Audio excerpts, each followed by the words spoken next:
വചനാമൃതം തയ്യാറാക്കി അവതരിപ്പിക്കുന്നത് എം.ആർ. രാജേഷ്. ജീവിതത്തിൽ ഏറെ പ്രാധാന്യമാണ് ഇച്ഛാശക്തിക്കുള്ളത്. ജീവിതത്തിൽ തനിക്ക് വിജയിക്കണമെന്ന അദമ്യമായ ആഗ്രഹമാണ് ആദ്യം വേണ്ടത്.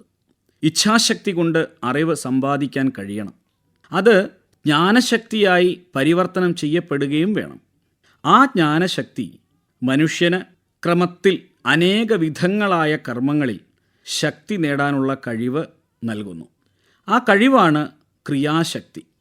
അങ്ങനെ ഇച്ഛാശക്തി, ജ്ഞാനശക്തി, ക്രിയാശക്തി എന്നിവയാൽ ജീവിതത്തെ പ്രകാശപൂർണമാക്കാൻ നമുക്ക് ഓരോരുത്തർക്കും കഴിയണം.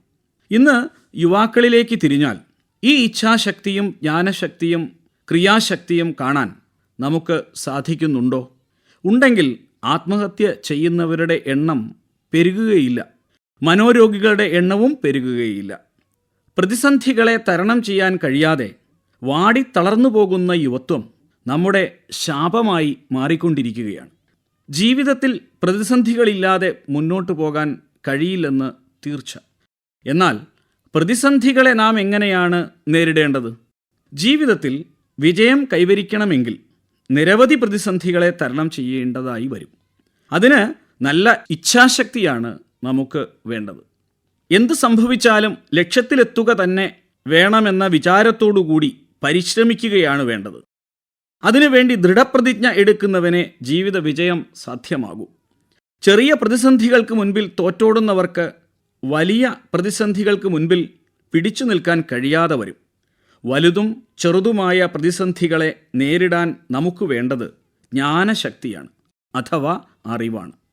പ്രാചീന ഭാരതത്തിൽ വേദങ്ങൾ അറിവിൻ്റെ ഭണ്ഡാകാരങ്ങളാണ്.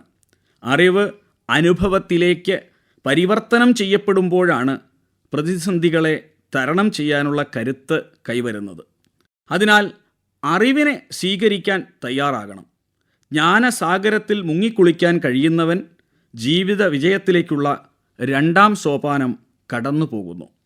ഒരിക്കലും വറ്റാത്ത ഇച്ഛാശക്തിയും ജ്ഞാനശക്തിയും കൈമുതലാക്കുന്ന ഒരു വ്യക്തി പതുക്കെ പതുക്കെ തൻ്റെ അറിവുകളെ പ്രതിസന്ധികൾ തരണം ചെയ്യാനുള്ള കർമ്മങ്ങൾ ചെയ്യാൻ ഉപയോഗിച്ചു തുടങ്ങുന്നു.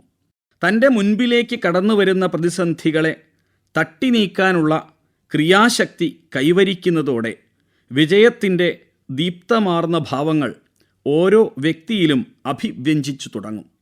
ജീവിത വിജയം കൈവരിച്ച അനേക ശതം വ്യക്തികളിലേക്ക് നാം കടന്നു ചെന്നാൽ അവരിൽ വിളങ്ങി നിൽക്കുന്നത് ഇച്ഛാശക്തിയും ജ്ഞാനശക്തിയും ക്രിയാശക്തിയുമാണെന്ന് കാണാം. അതിനാൽ നമുക്ക് ഓരോരുത്തർക്കും ഈ ത്രിവിധ ശക്തികളെ നമ്മിൽ കുടികൊള്ളിക്കാൻ പരമാവധി പരിശ്രമിക്കാം. എം.ആർ. രാജേഷ് തയ്യാറാക്കി അവതരിപ്പിച്ച വചനാമൃതമാണ് ഇതുവരെ കേട്ടത്.